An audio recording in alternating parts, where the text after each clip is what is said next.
할렐루야. 주님을 찬양합니다. 오늘 제 예배를 드리면서 녹화가 안 돼가지고 별도의 시간을 이렇게 내게 되었습니다. 그래서 지난주에 이제 저희가 이제 상담을 하는 내담자들과 함께 이렇게 충분하게 이야기를 하는 시간을 가졌었습니다. 자기들의 그 아픔들이 나오다 보니까 막 눈물도 흘리기도 하고, 그 다음에 또 이제 새로운 하나님의 계획하심과 그 방향들을 보면서 또 기뻐하기도 하는 그런 시간을 가졌었죠. 근데 그들이 다 돌아가고 난 이후에 제가 그들의 이야기를 들으면서 어느 내담자가 그 이야기를 하는 거예요. 목사님, 저는 아직도 자살 충동을 느낍니다. 그래서 시원하게 긁고 누군가 나를 발견하겠지라고 생각을 한다고 하는 그 이야기를 하면서 그 힘들어하는 그 모습을 보면서 제가 굉장히 그 비탄에 빠진달까 그런 그 마음을 감정을 갖게 되었어요. 그래서 제가 이 문제를 해결할 수 있는 능력이 없죠. 그래서 제가 하나님 앞에 어떻게 하여야 되겠습니까? 저는 상담자로서, 목회 상담으로서 그 내담자들을 받아주고 그들을 마음을 공감해주고 마음을 읽어주고, 그 다음에 또 그들이 고통스러워하는 그 문제를 하나님의 말씀으로, 복음으로 인도하는, 전달하는, 연결시켜주는 그 사역이란 말이죠. 그래서 하나님, 능력자는 하나님이십니다. 치료자는 하나님이십니다. 하나님께서 그 문제를 해결하시고, 저는 하나님이 돌봄, 목회의 돌봄, 그 다음에 또 그들을 양육하는 그 차원에서는 제가 충성을 다하지만 하나님이 그들을 위로하시고 만져주십시오라고 제가 이제 그렇게 결론을 내렸습니다. 그래서 무거운 마음을 가지고 이 문제를 어떻게 풀어야 될까라고 하는 그런 이제 과제가 생겼죠. 그래서 오늘 말씀을 전하면서 거기에 대해서 우리가 어떻게 그런 감정의 소용돌이를 어떻게 받아들여야 될 것이냐, 또 어떻게 내가 삶의 방향을 결정하기에 그러한 생각 속에서 아직도 내가 벗어나지 못할까라고 하는 이런 점을 중점적으로 한번 나누기를 원합니다. 오늘 이제 그 설교의 제목이 있을 곳이 없는 그리스도예요. 예수 그리스도께서 이 땅에 계시면서 참 있을 곳이, 계실 곳이 마땅치 않은 그런 인생을 살다 가신 그 주님의 그 발자취를 보면서 오늘 말씀 속에서 함께 은혜를 받고 또 하나님께서 우리에게 주시는 메시지가 무엇인가를 찾을 수 있는 그런 시간이 되기를 원합니다. 그래서 오늘은 누가복음 2장 1절부터 7절까지 말씀입니다. 근데 이 말씀의 그 배경이 바로 이렇죠. 가이사 아구스도 황제라고 하는 그 때예요. 그래서 그가 명령을 내려가지고 천하의 모든 사람들은 다 호적하라라고 하는 그런 이제 그 영을 내렸죠. 이 호적을 하라는 이야기는 뭔가 하면은 이제 로마의 식민지를 살다 보니까 로마 사람들이 세금을 많이 걷어들이려고 이걸 철저하게 관리하는 차원에서 이제 호적을 하게 하는 거죠. 그런데 이 호적을 처음 시작한 것은 가이사 아구스도가 처음 시작한 것이 아니라 구레네로가 하는 수리아 총독이 처음 시작을 하게 되었습니다. 이때 가이사 아구스도도 그 이후에 이제 그 많은 사람들에게 호적을 하라고 각 고향으로 가서 그 호적을 하고 올 수 있는 기회를 주었죠. 근데 이 호적을 할 수 있는 할 수 있는 그 조건이 뭔가 하면은 자기가 태어난 곳, 자기의 본적이 있는 곳에 가서 호적을 갱신하고 오라라고 하는 것이죠. 그래서 이 요셉도 마리아와 함께, 요셉의 가문이 누굽니까? 다윗의 가문이잖아요. 다윗의 가족이잖아요. 그 족속이잖아요. 그래서 살고 있는 그 지역은 갈릴리 나사렛에서 지금 살고 있습니다. 그런데 유대를 향해 가지고 베들레헴이라는 곳으로 가서 그 다윗의 그 족보가 있는 그곳에 가가지고 이제 호적을 갱신하라고 출발을 했죠. 그래서 마리아와 함께 호적을 갱신하는데 이제 문제가 뭔가 하면은 바로 그때 이제 마리아가 잉태한 예수 그리스도를 잉태한 상황인 거예요. 이것은 요셉도 잘 몰랐던 사실이죠. 오로지 알 수 있었던 것은 마리아인데, 근데 이 마리아가 그 잉태가 막달이 되어서 해산을 해야 될 그 시기에 이 일이 겹쳐가지고 같이 마리아하고 이제 요셉이 여행을 떠날 수밖에 없는 상황이 되고 말았습니다. 그래서 거기 있을 때에 그 해산할 날이 차가지고 그 다음에 이제 출산을 해야 되는데 출산할 장소가 없는 거예요. 그래서 이것을 어떻게 될까? 그래서 여관을 잡아가지고 여관에 들어갔는데 그 많은 사람들이 여행 중에 그곳에 와서 호적을 하기 위해서 여행을 하기 때문에 그 여관에도 빈 방이 없는 거예요. 머물 수 있는 곳이 없는 거예요. 그래서 구차하게 이곳저곳을 다 찾아봐도 아이를 해산할 수 있는 그 장소가 없어가지고 결국에는 인간이 머무는 여관이 아니라 빈 방이 아니라 짐승이 머무는 그 축사에 가가지고 자리를 마련해가지고 그 아기를 강보에서 싸서 구유에 누였다라고 하는 것이 바로 오늘 이게 본문의 말씀인데, 그래서 왜 그랬느냐? 이 여관에는 예수 그리스도가 탄생할 곳이 없는 거예요.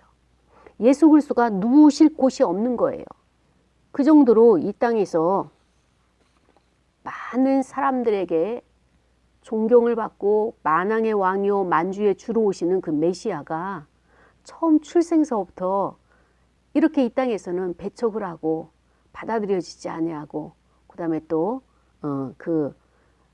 그 메시아임을 인정해 주지 않는 이런 척박한 땅으로 예수 그리스도가 오시게 되는 임하게 되는 철저하게 인자의 모습으로 철저하게 인간의 모습으로 오시는 배경서부터 이렇게 우리와 별반 다르지 않은, 아마 어쩌면 우리보다도 훨씬 더 열악한 환경 가운데 주님이 탄생하신 것을 볼 수가 있습니다. 그렇습니다.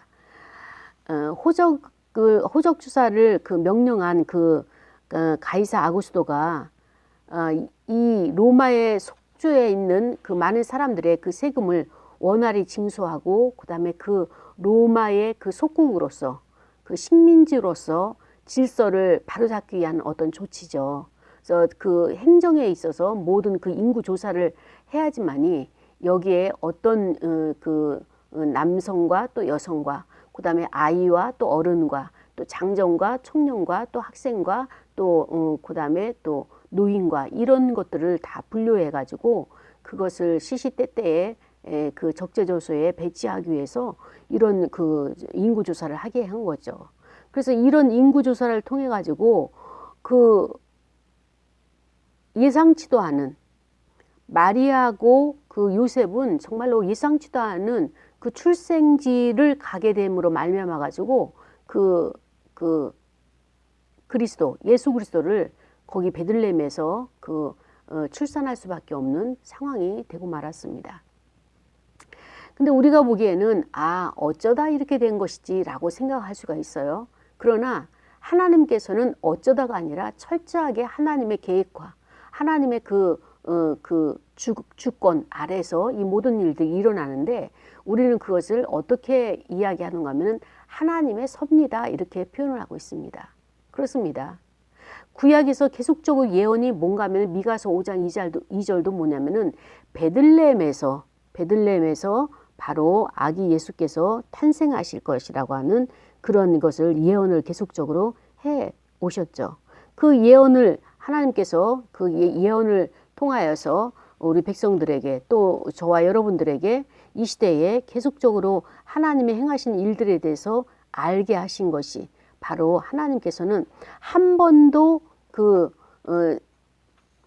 계획하시고 그 다음에 또 하나님께서 그 모든 것을 주권적으로 이루어 가시는 그런 것 하나하나가 선지자를 보내고 선지자를 통해서 예언을 하게 하고 베들레헴에서 하나님의 아들, 그 다음에 또 그 독생자, 그 다음에 이 땅에 그 인류를 구원하기 위한 그런 메시아가 태어날 것이다.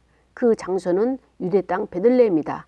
그 메시아가 태어나는 그 장소가 유대 땅 베들레헴이라고 하는 것을 구약의 여러 선지자를 통해서 예언을 했는데, 특히 미가야 5장 2절에 그 예언을 성취를 위해서 오늘 하나님께서는 아구스도라고 하는 그 통치자, 그 황제의 마음을 움직여 가지고 호정을 바꾸라. 그 영을 내려 가지고 그 베들레헴으로 가서 나사렛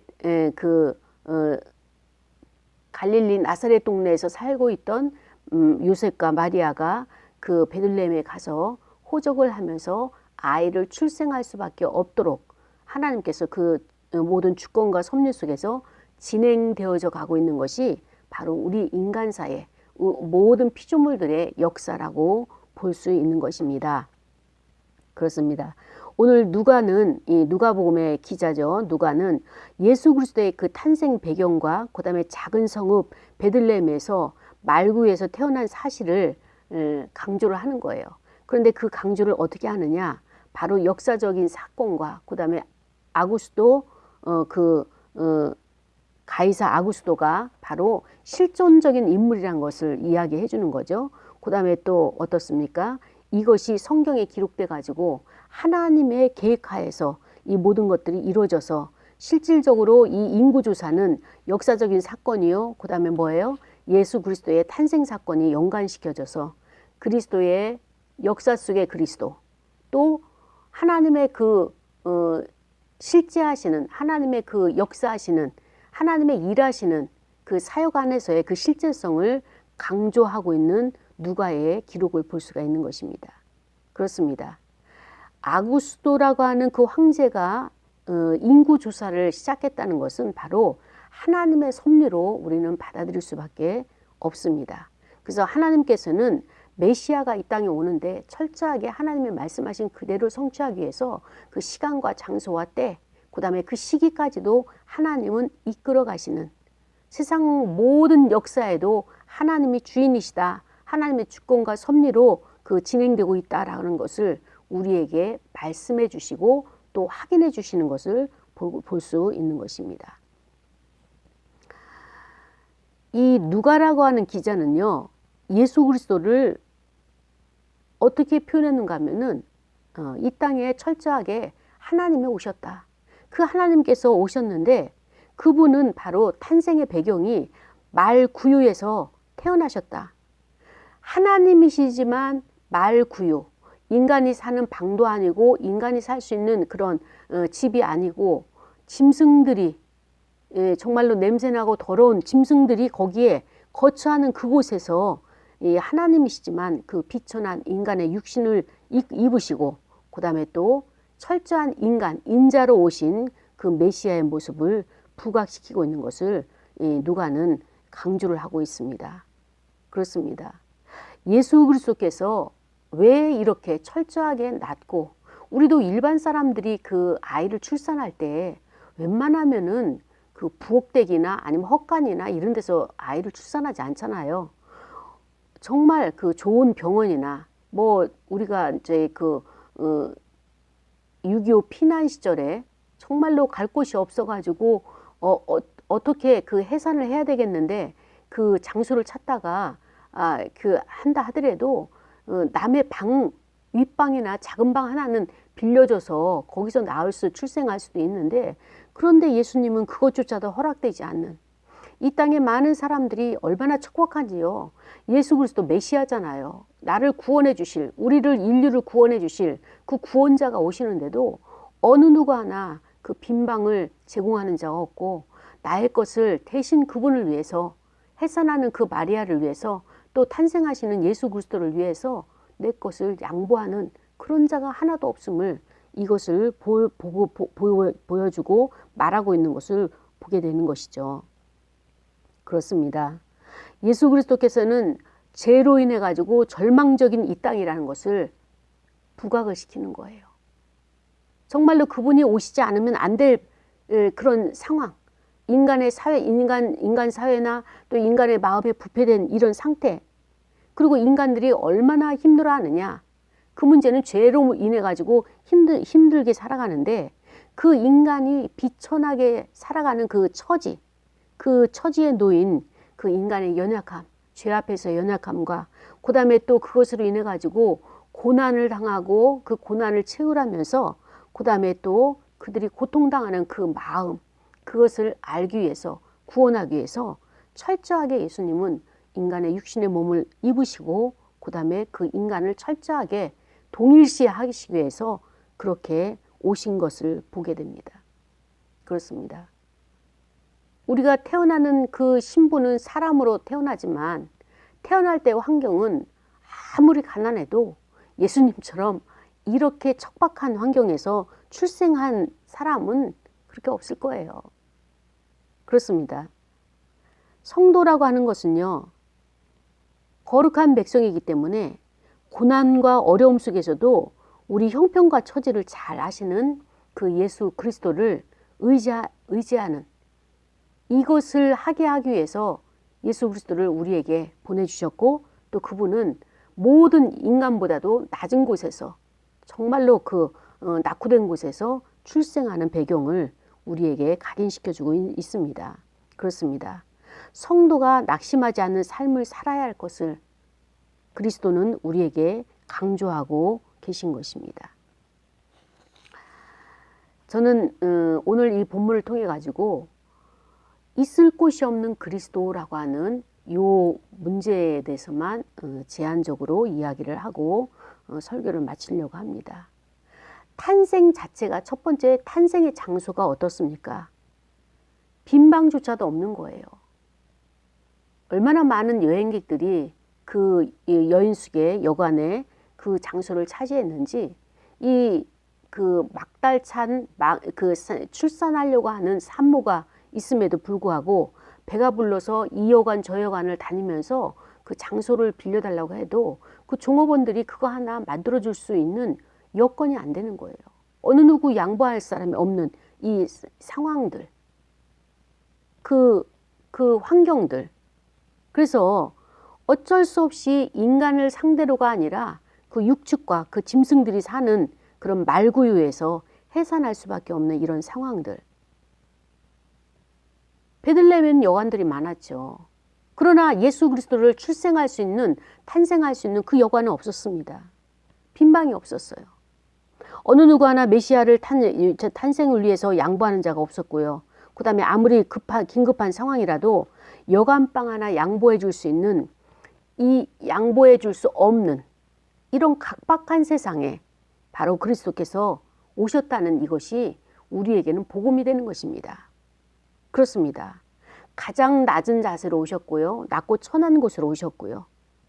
우리를 구원하기 위해서, 또 나를 부유하기 위해서 예수님께서, 하나님이 친히 가난해지셨다는 것을 우리에게 강조하고 있는 것입니다.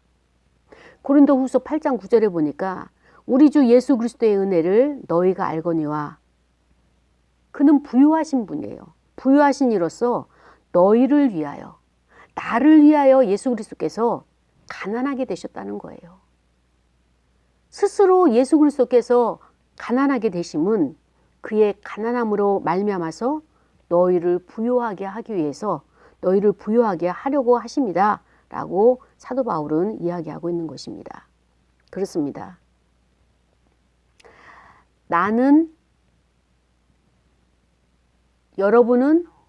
저와 여러분은 여러분의 구원자, 나의 구원자를 위해서, 우리의 구원자를 위해서 나는 빈방을 준비하고 있는가? 우리는 대림절 3번째 주일이에요. 이제 4번째 주일하고 5번째 성탄절인데, 주님이 오시는 탄생의 날인데, 여러분의 마음속에 이 빈방을 준비하고 계십니까? 여러분의 마음은 어떻습니까? 말구유처럼 냄새나고 척박하고 음습하고, 그 다음에 또 누울 수 없는, 인간은 도저히 누울 수 없는 그런 마음의 상태인가요? 아니면은 더럽지만 그래도 내 마음을 깨끗이 청소하고 다른 거는 몰라도 내가 할 수 있는 다른 거는 없어도 내 마음을 빈 장소로 내 마음의 구유에 주님을 모실 수 있는 빈 장소로 나는 비워놓고 있는가? 아니면 아직도 세상의 것과 나의 욕망과 욕심과 그 다음에 분주함과 이 모든 것으로 인해 가지고 너무 바빠서 일하는 것조차 내가 준비하지 못하고 내가 성탄절을 맞이할 수밖에 없는가? 나 자신을 돌아보는 시간을 갖기를 원합니다. 나의 빈방은 어디에 있는가? 여러분의 빈방은 어디에 있습니까? 준비는 되셨습니까? 아니면 준비하고 계십니까? 그렇습니다. 우리의 주님을 모셔드린 빈방은 우리의 마음의 마구간이에요. 우리의 마음속에 예수 그리스도를 모셔드릴 수 있는 처소, 그것은 나의 마음속에 있는 것을 볼 수가 있습니다. 예수 그리스도는 탄생서부터 그 신분이 아주 가난한 신분으로 탄생을 하셨습니다. 그리고 비천한 곳에서 탄생을 하셨죠. 그런데 이 예수님이 처음부터 거취할 수 있는, 거취하실 곳도 없는 그런 위치로 탄생을 하셨는데, 또 깜깜한 밤, 어두운 밤, 적막한 밤에서 또 탄생을 하시죠. 그리고 그가 탄생한 곳은 짐승의 자리에서 아주 초라한 탄생을 하시게 되는데, 어떻게 이분을 만왕의 왕이라고 할 수 있고 만주의 주라고 할 수 있을까 할 정도로 그분은 아주 낮아지고 그 자기를 비하하신 이런 탄생조차도 그렇게 그분은 드러내시고 있는 것입니다. 사람들은 그분에게 예수 그리스도에게 자기를 비하하고 그 다음에 겸손하게 낮은 자세로 오시는 그분에게 관심이 없어요. 무관심이에요. 그렇다면 사람들은 어디에 관심을 쏟으면서 살아가고 있을까요? 어쩌면 인간들은 그렇게 낮은 자, 볼품없는 자에게는 관심이 없지만, 그러나 인간으로 오신 이 그리스도는, 예수는 탄생 과정에서 보통 인간보다도 못하게 그 노중에서, 그 말구에서 태어나셨고 거기에 누이셨지만 완전하게 하나님의 뜻을 순종을 하신 거죠. 그 완전한 순종이 뭘로 나타나는가 하면 철저하게 인간으로서, 죄 많은 인간들은 그런 그리스도를 무시하고 경시를 하지만 그 반대로 예수님의 그 위치는 얼마나 겸손한 모습으로, 인간의 모습으로 오셨는가. 만왕의 왕이에요. 하나님이십니다. 그런데 그분이 우리를 사랑하는, 인간을 사랑하는, 하나님 아버지를 사랑하는 그 마음으로 정말로 몸소 이 땅에 오시는, 그래서 세상을 위한 구주로서의 사역을 감당하시기 위해서 오실 때 철저하게 가장 낮은 자의 자리에서 오셔서 하나님의 뜻을 철저하게 순종하는 모습을 보게 되는 것입니다. 자, 그렇다면 예수 그리스도께서 출생에서도 이렇게 있을 곳이 없는 그분의 그 위치, 그분의 환경이라면 그분의 사역은 어떻습니까? 그분의 사역은, 예수 그리스도의 사역도 마찬가지예요. 낮고 천한 자리에서 죄인들과 함께 머무르셨죠. 그리고 인간의 모습으로 오셔가지고 이 세상에 온갖 가난한 자와 그 다음에 또 죄로 억눌린 자, 억압받는 자, 식민지로 인해서 고통당하는 자, 이런 자들을 위로하시고 치유해 주시고 병든 자를 고쳐주시고 복음을 전하시고 말씀 사역하시고 천국 복음을 위해서 전도하기 위해서 이 땅에 오셔가지고 정말 그분의 삶을, 인자의 사역을 이렇게 하시면서 예수 그리스도의 그 사역이 어디에서 우리가 이 땅에서의 있을 곳이 없는 그 예수님의 그 사역도 어떻게 하셨는가? 마태복음 8장 20절 말씀에 이렇게 기록하고 있습니다. 예수께서 이르시되 여우도 굴이 있고 공중에 나는 새도 거처할 곳이 있는데 인자는 머리 둘 곳이 없다라고 이렇게 말씀하셨습니다. 우리 현대인들은 가장 힘든 문제가 뭔가 하면은 외로움이에요. 외로움, 고독함이에요. 너가 나를 받아주지 않고 내가 너를 받아주지 않아가지고 우리는 서로가 서로에게 상처를 입히고 상처를 받고 있어요. 그런데 몰라요. 우리가 사랑으로 하나가 되고 내가 너를 사랑하고 너가 나를 받아주고 수용해 주는 것이 우리에게 안정감을 주고 이게 그리스도의 사랑이고 한 몸을 이루는 것인데, 저를 받아주지 않음으로 말미암아서 그는 나로부터 거절의 상처를 받게 되는 거예요. 또 내가 다른 사람에게 손을 내밀고 함께 이 일을 합시다 했을 때 그가 그것을 호응해 주지 않음으로 말미암아서 저는 나를 밀어냈다 해서 나도 또한 거절의 상처를 받게 되는 것입니다. 관계와 관계 속에서 우리가 이렇게 어렵고 힘든 이런 관계 속에서 상처를 주고받는, 이렇게 살아가고 있는 것이죠. 그러나 예수 그리스도는 이런 인간들의 관계와 또 인간들의 그런 죄로 인한 사악함으로 인해 가지고 서로가 서로를 아프게 하는 이 죄를 해결하기 위해서 이 땅에 오셨는데, 이 세상에 오셔가지고 공생애 동안의 사역도에 있어서도 예수님은 늘 항상 계실 곳이 없었던 거예요. 탄생할 때만, 출산할 때만, 해산이 될 때만, 이 땅에 태어날 때만 있을 곳이 없었던 것이 아니라 사역 안에서도, 사역 중에서도 있을 곳이 없었던 예수 그리스도. 그분은 철저하게 늘 외로우셨고 늘 이 땅에서는 준비가 안 돼 있는 그런 인생을 살다 가신 것을 볼 수 있는 것입니다. 근데 더 예수님의 마음이 아픈 것은 어떤 것이 아픈가 하면은, 세 번째, 예수님은 이것 때문에 참 많이 힘드셨겠구나 하는 것이 있습니다. 요한복음 8장 37절에 보니까 이런 말씀이 있어요. 나도 너희가 아브라함의 자손인 줄 아노라. 그러나 내 말이 너희 안에 있을 곳이 없으므로 나를 죽이려 하는도다. 이렇게 예수님께서 말씀을 하셨어요. 자, 보십시오. 너희가 아브라함의 자손인 줄 나도 안다. 그 얘기는 뭐예요? 족보상으로는, 혈통상으로는 아브라함의 자손이에요. 아브라함은 어떤 자입니까? 아브라함은 하나님의 계시를 받는 중에 어때요? 예수 그리스도께서 강림하신다는 것을 알고 고대했었잖아요. 기다렸잖아요. 그러나 아브라함의 자손이라고 하는 지금 유대인들을 보십시오. 그 유대인들은 오히려 예수 그리스도, 메시아가 탄생했음에도 불구하고, 지금 메시아가 사역을 하고 있음에도 불구하고 예수 그리스도가 그리스도이심을 믿지 않았어요. 이것이 예수님께서 가장 힘든 문제였습니다.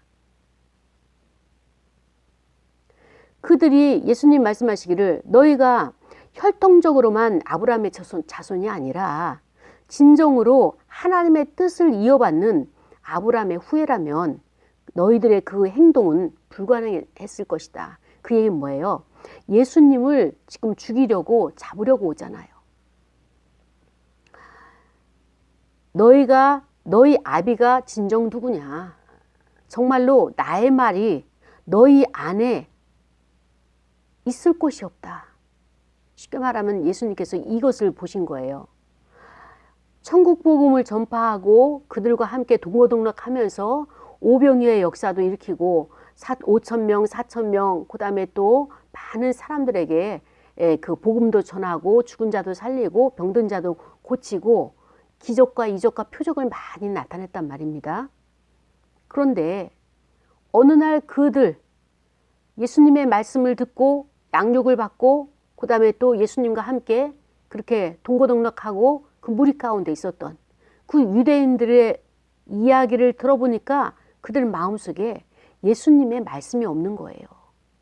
예수님의 말씀. 제가 오전에 그 설교를 하면서 그 예화를 들었습니다. 남자와 여자가 만나가지고 가장 힘들 때가 무엇이냐? 어떨 때 가장 힘드냐? 남녀관계에서 어떤 문제가 가장 힘드냐? 이렇게 질문을 했더니 이구동성으로 자기 말을 안 들어줄 때가 가장 힘들다, 그 이야기를 해요. 근데 저는 좀 더 깊이 있게 들어간다면 말을 안 들어주는 것도 힘들지만 더 힘든 게 무엇입니까? 그 사람 안에 내가 없는 거예요. 나의 사랑을 받고 내가 사랑하고 있는 그 사람 마음 안에 내가 없을 때 인간관계에서도 그와 내가 같이 사귈 명분이 없는 거예요. 아무리 확인을 하고 아무리 내가 설명을 하고 이해를 하고 그의 마음을 얻었다 하지만 어느 날 문득 순간적으로 저 사람 안에 내가 없는 거예요. 그때의 배신감과 허탈감이 얼마나 크겠습니까? 인간과 인간도 이러한데 예수님께서 어찌됐든 이제 천국으로 가실 때 이 땅에 많은 제자들을 만들어 놓고 맡기고 가셔야 되는데 사역을 충분히 했음에도 불구하고 저들이 그들 안에 메시아가 없고 하나님의 아들 그리스도가 없는 거예요. 받아들이고 영접하지 않는 거예요.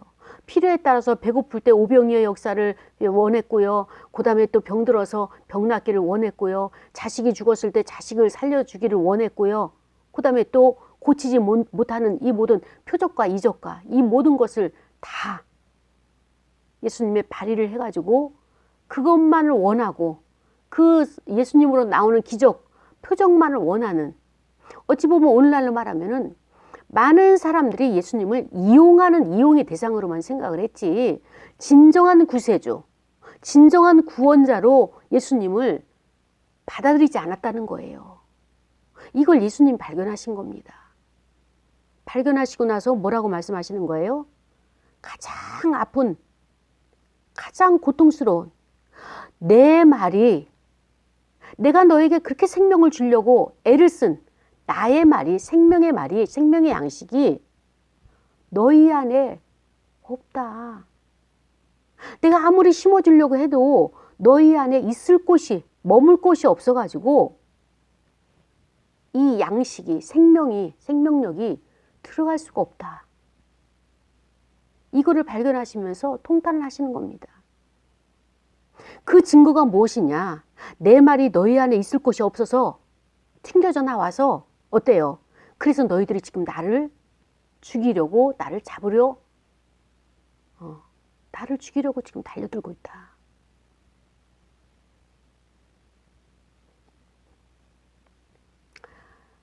예수님도 굉장히 힘드셨을 거예요. 저도 그렇게 많은 내담자를 만나고 그들의 상처와 아픔과 이 모든 것을 같이 뒹굴면서 정말 바라는 것이 무엇입니까?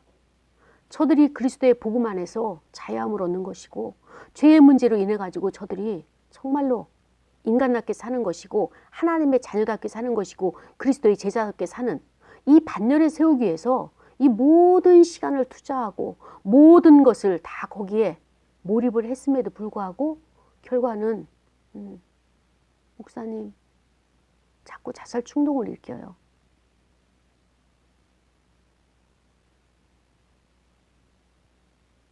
저도 작년에 그랬죠. 예. 저희 교회 나오는 그 청년 하나가 그렇게 아무리 복음을 전해도 복음도 받아들이지 않고 그냥 고맙습니다. 감사합니다. 정말 고맙습니다만 하지 진정한 복음을 받아들이지 않고 결국에는 그가 목을 매는 이런 일이 있었습니다. 그 금요일 날 복음을 받아들이지 않고 돌아서는 저의 발걸음이 너무나 고통스럽고 이 무능함과 이 힘겨움이 어떻게 표현할 수가 없는, 그리고 월요일 날 그런 일이 발생했을 때 이 무기력함, 그것이 너무 힘이 들었어요. 그런데 메시아이신 예수 그리스도, 그분이 정말 이 공생의 기간에 머리 둘 곳도 거처할 굴도 없는 그 인생을 사시면서 참 전적으로 하나님 나라를 위해서 하나님의 명령을 받들어서 죽기 위해서 희생 제물로, 화목 제물로, 대속의 제물로 이 땅에 아예 작정하고 오신 분 아니십니까? 근데 그분도 이렇게 허탈한, 있을 곳이 없는 그 예수 그리스도. 이 말씀을 같이 나누면서 왜 인간이 이렇게 사악해지고 정말 메시아의 그 복음이, 진리가 받아들여지지 않을까, 먹히지가 않을까라고 하는 것을 생각을 해보게 됩니다. 저희가 이런 그 나눔을 했어요. 예수님의 탄생보다도 더 비참하게 태어난 사람 있으면 한번 손을 들어봐라. 없어요. 우리는 예수님보다 훨씬 부유하게, 또 그분이 그것이 목적이죠.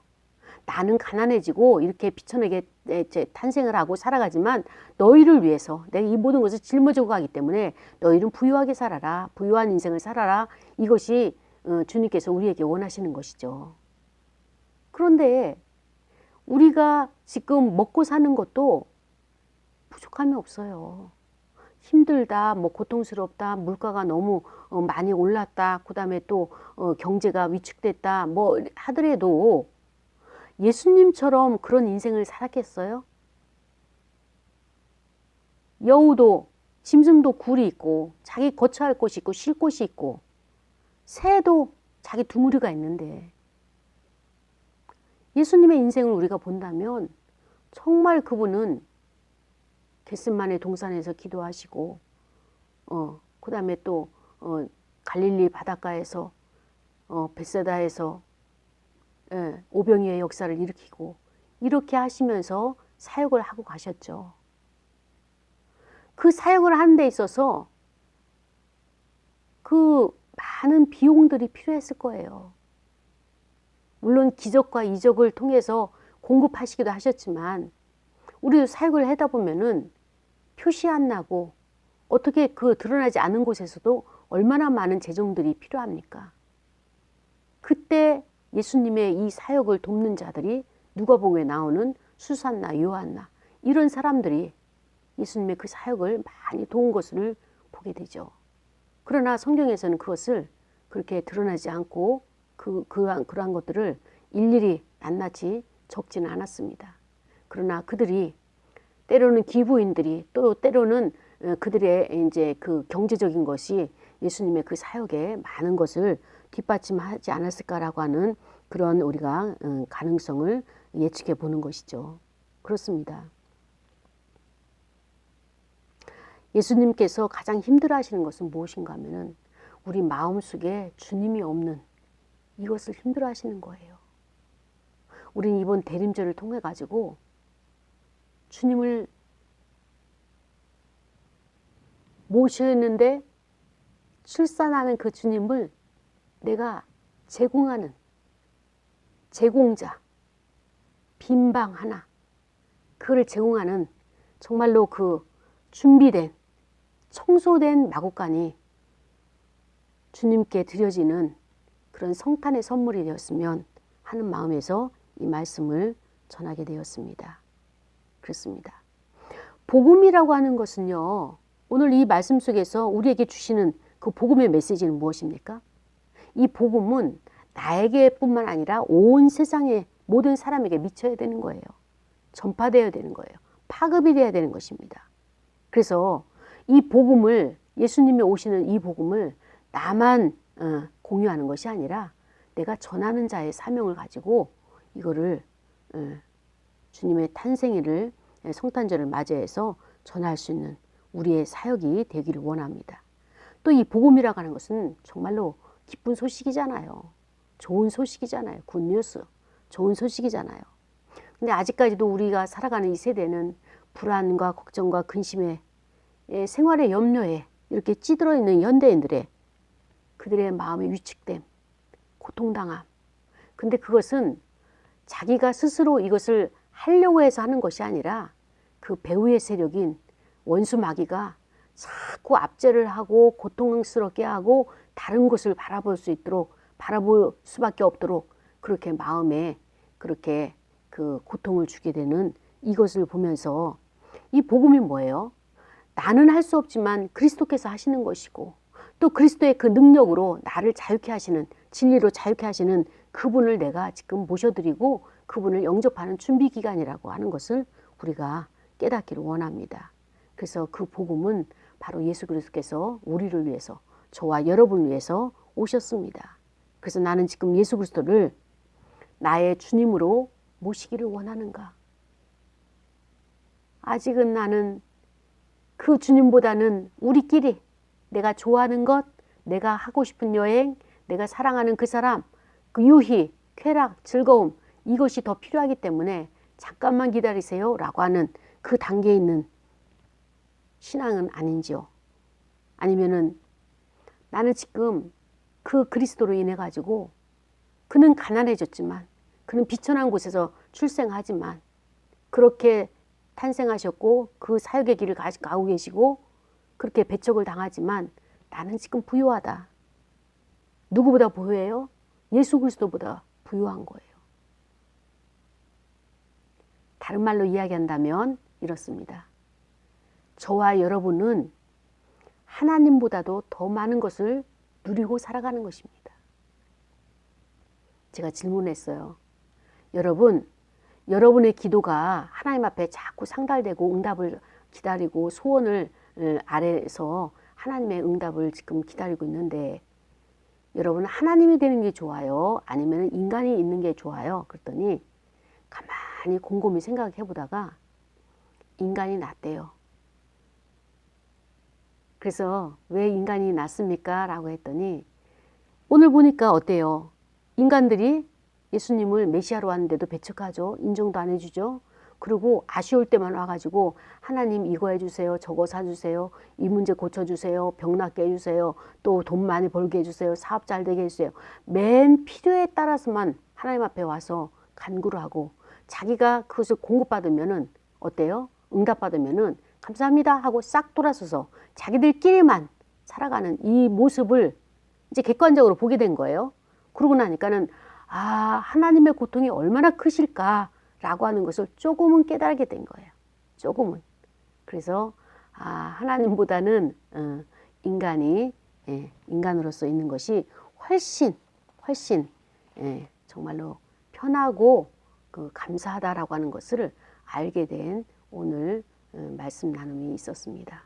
그렇습니다. 사랑하는 여러분, 계실 곳이 없는, 정말로 있을 곳이 없는 그리스도, 여러분 지금 어떤 상황에 계십니까? 정말로 이렇게 비바람이 치고 그 다음에 또 눈보라가 치는 이런 엄동설안에 거처할 곳이 없어서 힘들고 외롭고, 그 다음에 또 거처할 것은 있지만 월세로 살기에 또 전세로 살기에 여러 가지 불평과 원망과 또 만족함이 없는 그런 상태에서 여러분 힘들게 자기를 억제하고 억압하고 있지는 않으셨습니까? 주님께서는 여러분들을 위해서, 여러분의 부요를 위해서 이 모든 것을 담당하고 짊어지고 가신다고 이 땅에 오십니다. 그 주님을 영접하시기만 하면 그 주님으로 인해서 저와 여러분은 이 모든 것들이 해결되는 그런 인생을 살아갈 수가 있는 것입니다. 꼭 우리가 복을 받기 위해서, 꼭 우리가 어떤 문제를 해결하기 위해서가 아니라 그분을 인격적으로 모셔드리기만 하면 그분이 주인이기 때문에 여러분에게 인생의 모든 것을 책임지고 이끌어 가십니다. 그래서 이제 이번 대림절 3번째 주일, 4번째 주일 지나고 성탄을 맞이하는 그런 과정 속에서 준비되는 저와 여러분이 되기를 원합니다. 기도하시겠습니다.